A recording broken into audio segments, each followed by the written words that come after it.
my creatives, and welcome to another video. So today I'm here to share a traveler's notebook junk journal with me, and I'm also going to share some tips and tricks on how you can create your own collages. So first of all, I'm picking out a page that I want to work on in my junk journal. So this is a very intuitive process. I just flip through my pages and I will feel the page a little bit on what I want to do. So because I know that I'm going to create a pretty big collage, I decided to work on these pages. First of all, my process started with finding an image in Flow magazine, and this is the image that I found. I'm going to document that I wasn't having a very good day and I was feeling very tired, so I thought that she would be perfect in her blanket burrito because that is what I like to do when I don't feel so good. First of all, I also went through my stash to find some things that I wanted to use, and when I go through my stash I find bigger pieces and smaller pieces. So you can see here that I am covering up that magazine that I really don't want to see with some bigger pieces that I can create my background with. So that is the first tip. Find pieces you can use to create a background with, and you should be able to feel okay with it to cover some things up of this. As you can see, these pieces are pretty big and I will not feel bad if I cover up a little bit of them because they will still be showing, of course, but it's a good base to start with. As you see, I picked 3 pieces and also a little scrap from the image that I cut out. And this will be my back piece. I also like to repeat certain elements. So with the book text, I am also going to repeat that on the other side to create more of a cohesion together. And that is also a very good tip to repeat elements on your page. Same with your background pieces. See this as a background and you don't have to see all of it once you are done. So now I'm moving forward, and I decided to rip around the girl and then use her as a focal point. I also found some other pieces I might want to use as focal points, but as you can see here, I also have some more background pieces that I can use to layer up and create a different dimension.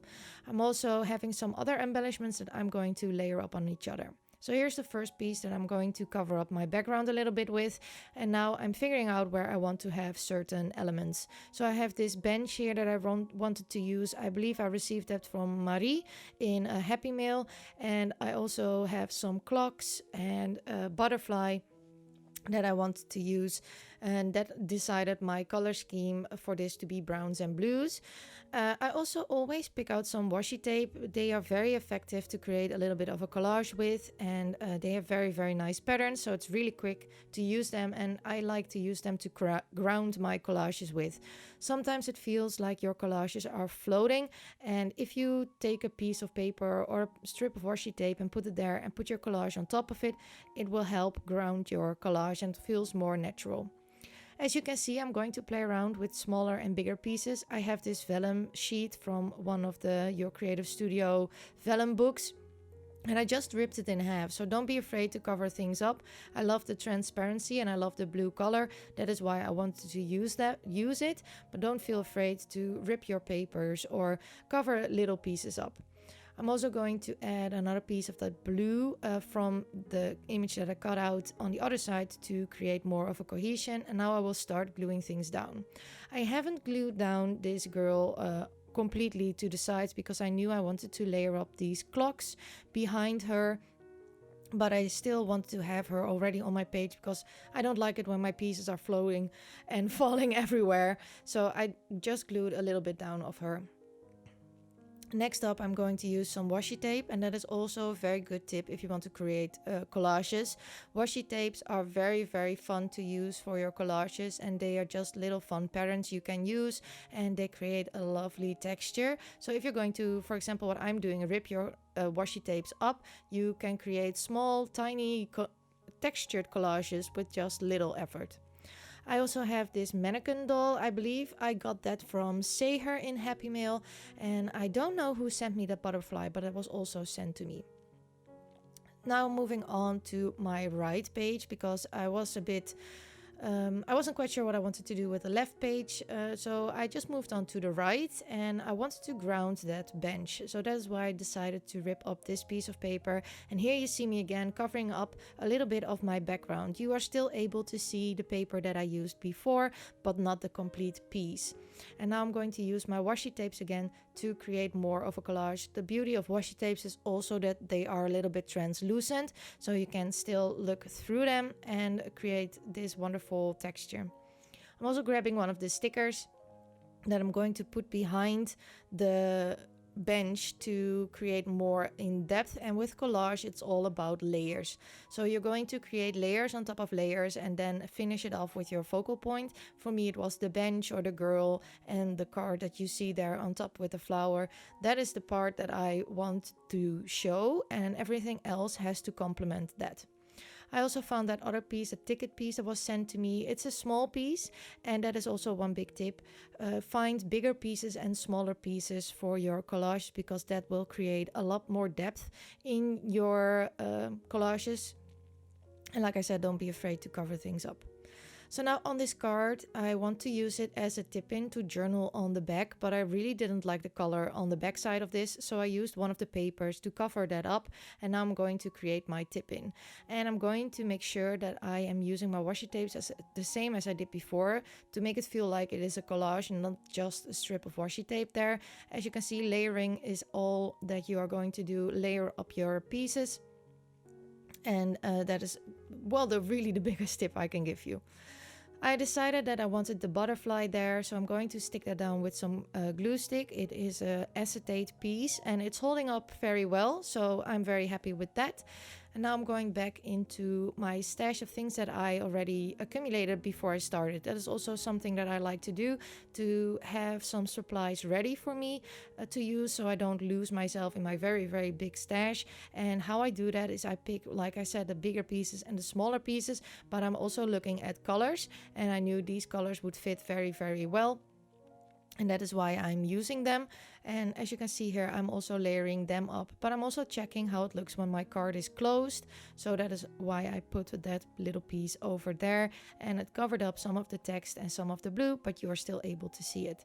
On the other side, I wanted to create less of a gap on the brown paper, and that's what I'm doing with my smaller embellishments. So these are stickers from Aliexpress, these globes, and they fit my color scheme, and I'm going to use that to, well, close that gap a little bit and create more dimension. I'm also going to do that on the top, but I wasn't quite sure what I want to do, because I also really want to use that number piece, but it wasn't the right fit on top there. So don't be afraid to try things out, and if you don't like it, just take them off. And with stickers, if I cut something off, I put it somewhere else on my page to create more of a cohesion. And with these globes, you can see that I put them in threes and in somewhat of a triangular way, and that is what I like to do. It's the same with these two small butterflies that were sent to me. I have this one big butterfly and these two smaller ones, and they are in threes, and they let your eye across the page.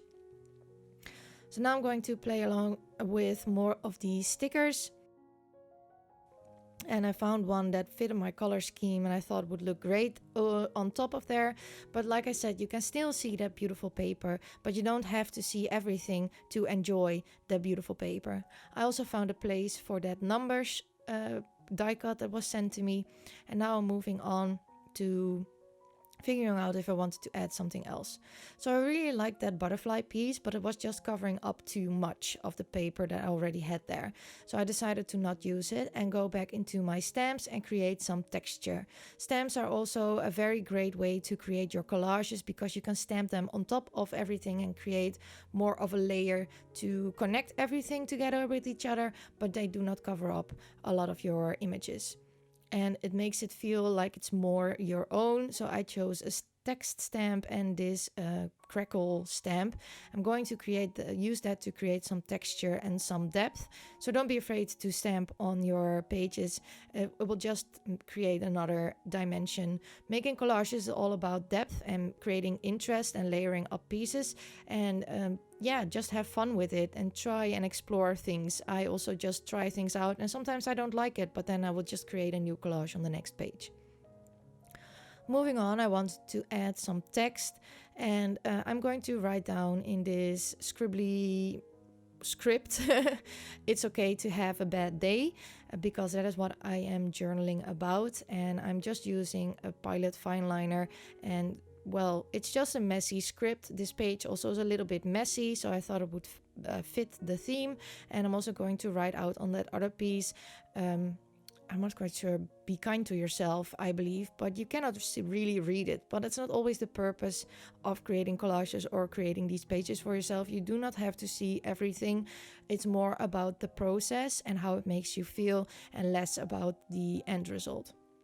I also decided to add a doodly border because I needed a little bit more black. I'm going to write down self-care in that little space over there, and creating more doodly borders to make it more my own. And as you know, I really love making doodly borders. And now I'm going to find out what I want to do for the rest of this. And I found these washi strips that I have, and I really missed some more blue. So that is why I decided to put that there. And this is a little bit translucent, so you can still look through it. But that brown paper was, well, quite empty, and I thought it was a perfect place to add another piece of collage to create some more depth. So like I said, you start with the bigger pieces first, and then you continue your way with smaller and smaller and smaller pieces, and look at your pieces as maybe background pieces and focal points. So now I'm going to add my journaling about that I had a bad day, and that is my junk journal with me for today. I hope you enjoyed the tips and that you enjoyed this video. If you did, I would love it if you would give me a thumbs up. I would also love it if you'd consider subscribing to my YouTube channel. Put the notification bell on all notifications so you don't miss any of my videos. You can also become a patron of mine. That would mean the world to me. Link to that is down below in the description box. Thank you all so much for watching, and I hope to see you all next time. Bye!